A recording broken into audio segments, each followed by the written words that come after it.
there, it's Nick. And it's Leah. Real quick thing before we get going, we are still on a break this week. But we will be back next week. We sure will, with an all-new episode. But for this week, we found the perfect episode from the archives just for you. I honestly can't believe how many episodes we have at this point, Nick. Oh, we have a very big archive. And I love this episode because, for whatever reason, the amount of feedback I received about K-Cups. So many thoughts about this K-Cup question that you will soon hear in this episode. People have a lot of thoughts about K-Cups and what to do with them, who's responsible for them in the machine.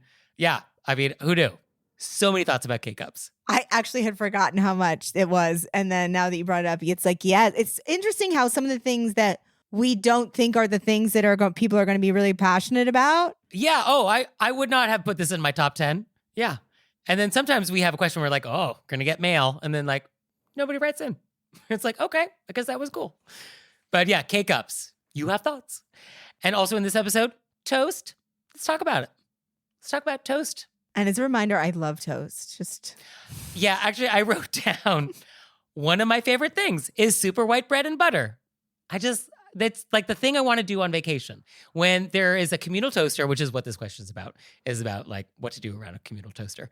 And when I'm in like a hotel buffet breakfast, like I love the whitest white toast, like the nutritionally void version of toast. And I love just like too much butter on it. And yeah, I love vacation that kicks off that way. I love toast. I love the way a schmear sounds on toast as you slowly drag your knife across. I love schmear. I love the whole toast experience. And then we have a bonkers story about picking a stranger's tooth. Why? Like you do. Why? Why? So we're going to be back next week with an all-new episode. But for now, let's start the show. Let's get in it. Hey, everybody, it's Nick Layton. And it's Leah Bonema. And we had so many great questions from you all in the wilderness. That we have a bonus episode. So here we go. Our first question is, quote, what is the etiquette regarding a communal toaster? Recently, I have found myself at many a breakfast buffet, and it is unclear what the polite thing to do is when waiting for your toast to finish toasting.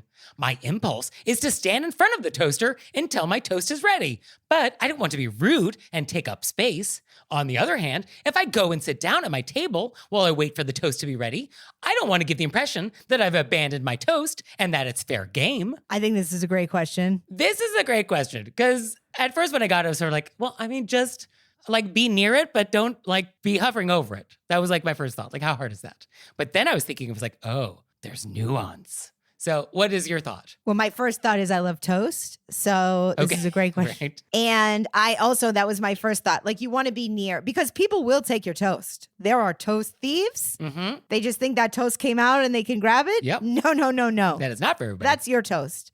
You don't want to stand directly in front of it because other people got to put their toast in. Right. But I like to sort of step back a little bit so that people can come in, but I am within arm's distance. So when my toast comes out, also, you don't want the toast to sit there and then the toast piles back as they come out, You're just removing your toast in a prompt way. So related to that, I think there's a difference between conveyor belt toaster and vertical slot toaster. Oh, I'm thinking convertible. I think the approach may be different. I'm convertible. I'm thinking of an open air toaster. I'm thinking of the...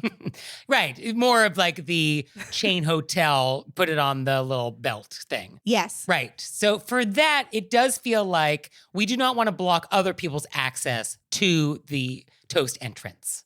So I feel like for that, we want to be near, keep an eye on it. We want to make sure we're ready to pounce when it is available.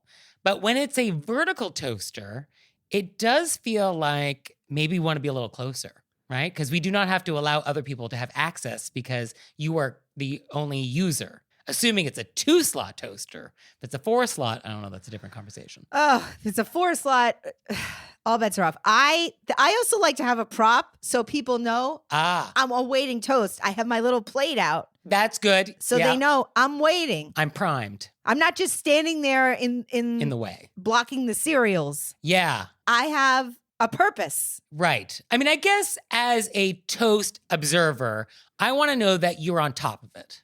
I want to know that, like, as soon as that toast is ready, you're ready to roll. I want that vibe from you. So I think, yeah, plate in hand, you're ready to pounce. And that way people don't have to wonder, I wonder why they're standing near the fruits. You know? Oh, they're waiting for toast. But yeah, going back to your table, that's a no. No, I would not. I think it's interesting that you think that if it's a push-down toaster, we would stand even closer. Well, for a conveyor belt, we're going to give some room to allow somebody else to get in there. For the vertical, if it's a dedicated vertical, I'm using the machine, only me at this moment, and I'm not blocking anything else. I'm not blocking jam, I'm not blocking butter, and I'm just in the toaster area. I feel like it's okay if I'm directly in front of that toaster.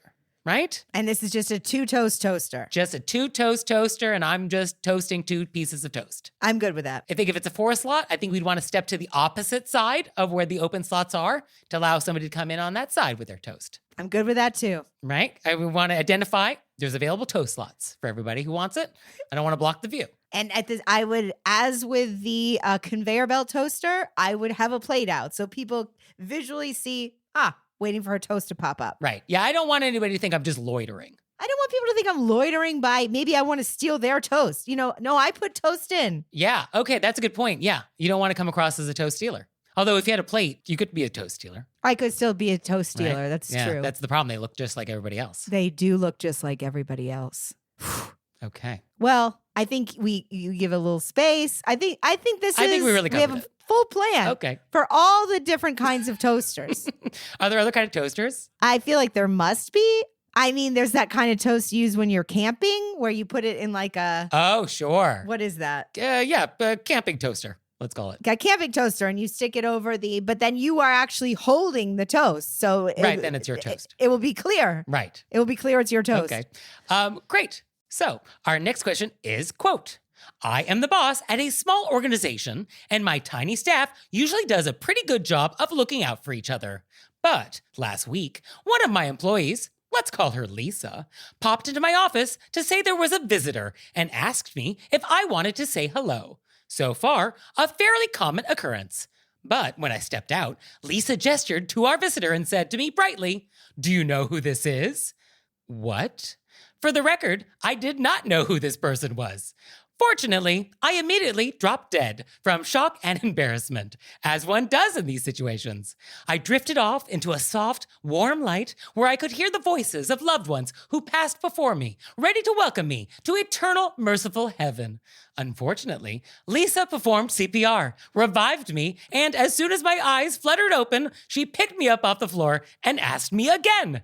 Yes, Nick and Leah, she repeated her question. Do you know who this is? I am pretty sure she asked me a total of 3 times. All I could do was look at our visitor, offer my abject apologies for blanking, and try to move things forward. I'm not wonderful at remembering names and faces, but I don't think that's really the point here. It turns out this visitor had been in an online training I ran a couple days earlier, so I'd only met her, quote unquote, in a tiny 2-dimensional window on a computer screen. Obviously, it was pretty awkward for everyone, including our poor visitor. After the visitor left, I immediately told Lisa, without emotion, never ask a person, do you know who this is? Lisa laughed and explained that she panicked because she could not remember the person's name and was hoping I would. As if we don't have etiquette techniques for this very situation. For one thing, when she came to my office, she could have whispered, I'm blanking on the name. Help. Right? Something? Anything. If it were anyone else, I would think they were deliberately trying to put me on the spot and make me look silly. But I think poor dear Lisa is just that daft. Honestly, it has made me question her soft skills and her ability to work with the public. I am so mad at Lisa, but what do I do? Technically, the matter has been addressed, I guess. I'm still not certain she gets it. So do I need to bring it up without naming names at a staff meeting and offer a few tricks besides throwing the boss under the bus if you're blanking on a name?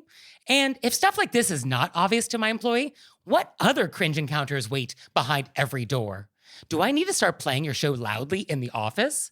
I remain aghast and eagerly await any words of comfort or wisdom you may have to share. What a beautiful letter. That is prose. Descriptive. I was right there with you, drifting into a warm light and then being revived by this horrible, anxiety producing question. Yeah, no, I really enjoyed the journey that we went on with this because I feel like I was there and I didn't want to be there. I did not want to be there at all. Oh my goodness. So I feel like, what are you doing, Lisa? So the thing in this letter that really caught my eye, which I think is the most important etiquette topic, is this idea of what else is this person capable of? Because so often you hear the critique of etiquette, which is like, oh, what difference does it make if we don't hold a fork correctly or if we don't pass the salt and pepper shakers together? Like, really, what difference does it make? But what that says is like, oh, if you don't know the small stuff, the easy stuff, the low-hanging fruit, what else don't you know? Like, are you going to be trustworthy with my secrets? Are you somebody I can rely on? Can I trust you around my parents to not say something embarrassing? Like, what are you capable of if you don't know the little stuff? And so I think for me, that part of this letter is really what resonated. In order, I'll get to the first off. I feel like when you work, like our letter writer is the boss. Oh, yes. So, with your team, if you're on a team, or your boss, or even if like you're out with a friend, but you're the person who it's their thing and you're there for support, you fall on the sword. That's how that is. You don't remember a name? Oh, I'm blanking on your name. Can you tell me? And then you relay the information to the person who's doing the thing. Yes, that would have been a nice way to handle this. Yes. And then, of course, there is I'm blanking on the name, but you could have just handled that in the moment yourself. And then there's like, I'll do that with my friends. I'll be like, oh, I don't remember this person's name. I'm going to introduce you. But it's not a work situation. I mean, I guess one question I have is like, you were asked this question 3 times. Like after you're like, oh, I'm so sorry, I don't remember. Why did the visitor not jump in and be like, oh, I am such and such? Like, why wasn't that happening? I don't think that anybody is talking except for... Oh, Lisa's just rambling on. She keeps asking over and over again. That's what I get. Because our letter writer is obviously blacking out and then coming to. And probably the person waiting is also like, oh, I'm mortified. Right. And then Lisa's just repeating it over and over again. Do you know who this is? Yeah. And then, do you know who this is? Do you know who this is? Yeah. I mean, obviously Lisa panicked. She panicked here. So yeah, this was the wrong way. But yeah, how do we address this from here? I guess, I mean, Lisa is capable of other etiquette crimes, for sure. I was thinking in the same vein that you were saying, Nick, that you could have in a group meeting, you could say, hey, this came up recently where we didn't know the name of somebody. So I thought I would address a few topics that may come up. Oh, I like that. Yeah, that's very neutral. That's like, oh, let's turn this into a teaching moment. Okay.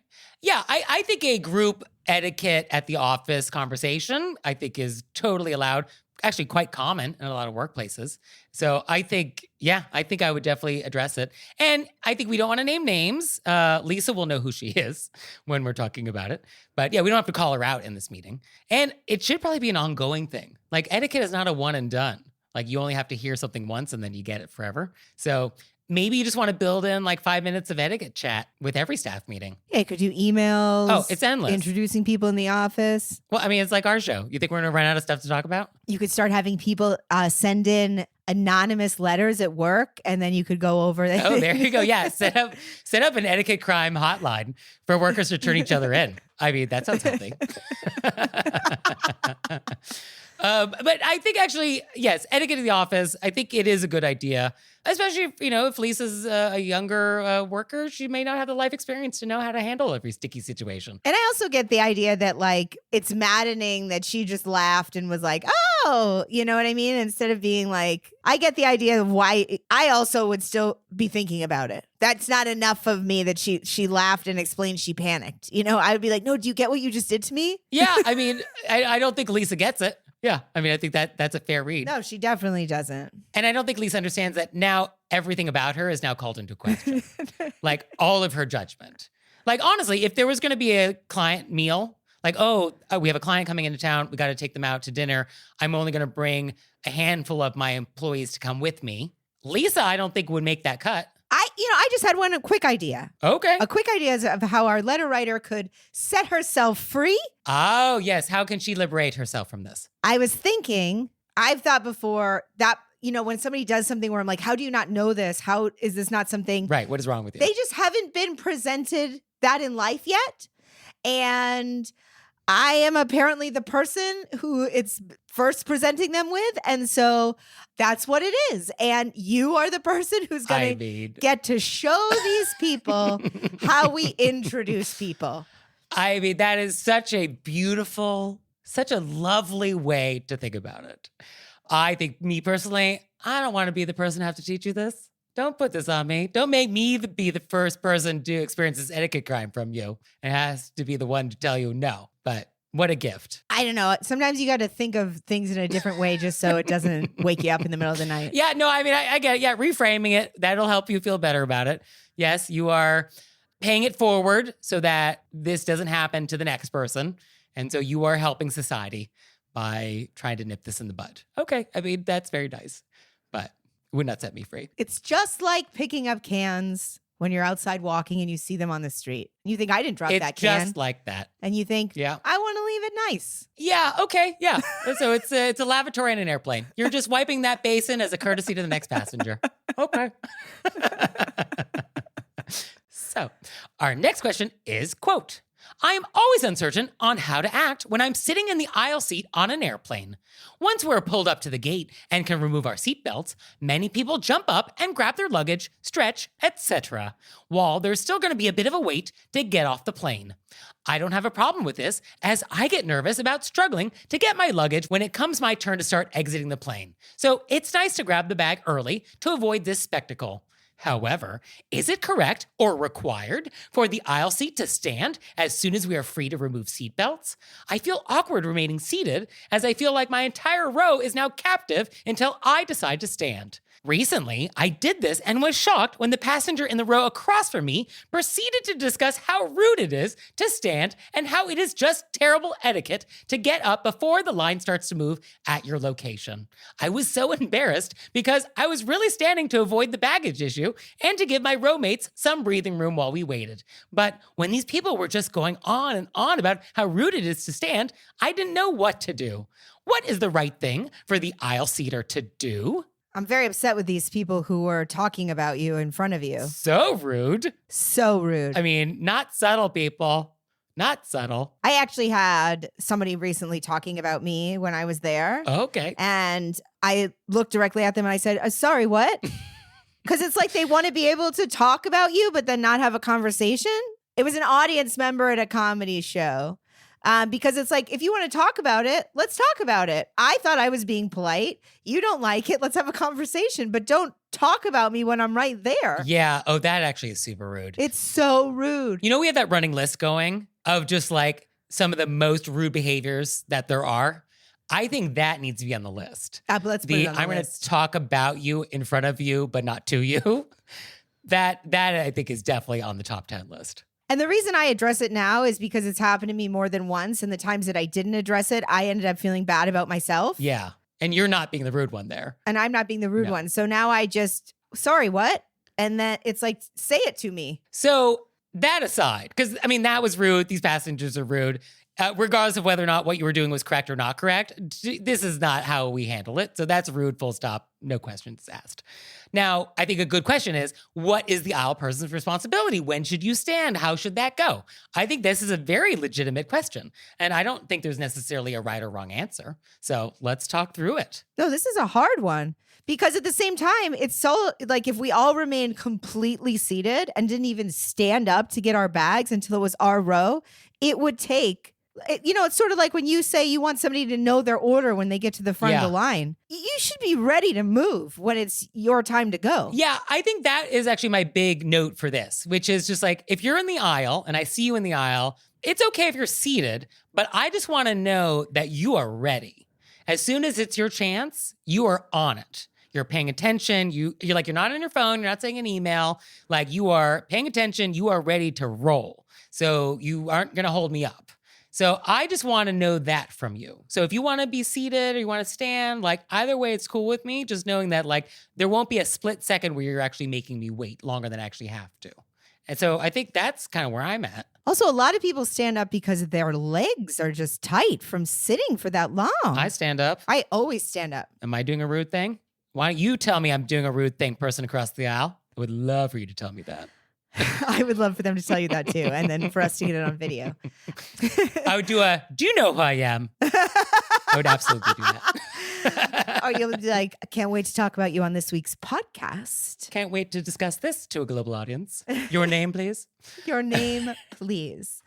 I'll just look it up on the manifest. What I really feel for our letter writer, this feeling of being anxious because you know when it's your turn to go, it takes a second to grab the bag. Yeah. And I think we have to let go of that because it takes a second to grab your bag. You're obviously ready to go. Yes. And I understand that. This, I think, is the same anxiety I feel when I'm at a red light and I'm turning right.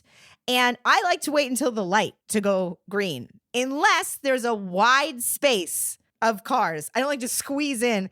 And then in LA, if you don't immediately just take a right, even if cars are coming, the person behind you starts honking. So now I think about it in advance. I don't want to be at the front. The people behind me are going to get upset. Let them get upset. It takes you a second to get your bag. Yes, I don't think we want to necessarily be worried about other people's impatience. Yes. And if somebody is impatient and is being unreasonably so, then that's not your problem. I mean, I think you need to take the amount of time that is required to get your bag out of the bin. And that's however long that takes. You can't make that faster.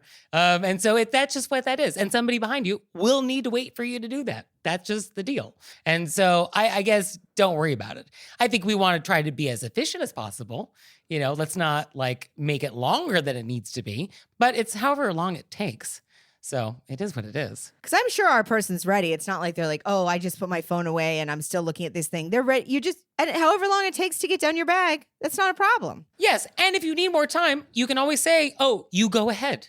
You can let someone pass you. That's totally fine if you just want more time. So I think for this, I think standing is totally fine. I don't think standing is a problem. I do think we want to wait until the row ahead of us has like left before we push ahead. So I think we definitely want that to happen. We want to wait till our row is sort of like the next to leave.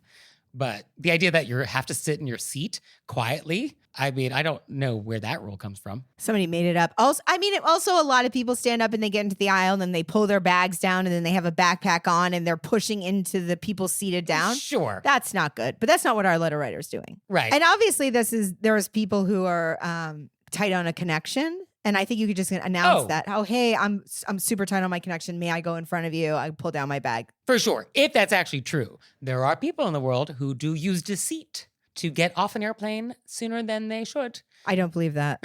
No, it's a known thing. It's a real problem out there. But yes, as long as we're using honesty, yeah, if you have a short connection, like obviously let that person off, you know, like we all know what it's like to try and connect.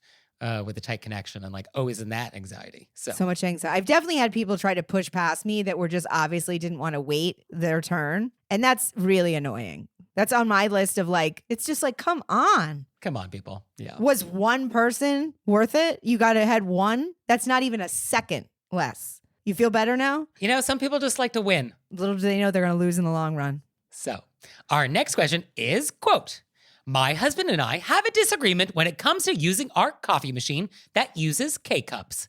Is it the responsibility of the person who just made coffee to grab the old cup and dispose of it? Or the next person to use it to grab the old cup and put in a new one? I felt very one way about this. I did too. But first, I love that we get to settle a disagreement. So I'm very excited about that. More questions like this, please. And I also like that our letter writer does not indicate which team they're on. Very often we try to do like the thing that supports our letter writer. You know, we try to take their side if we can.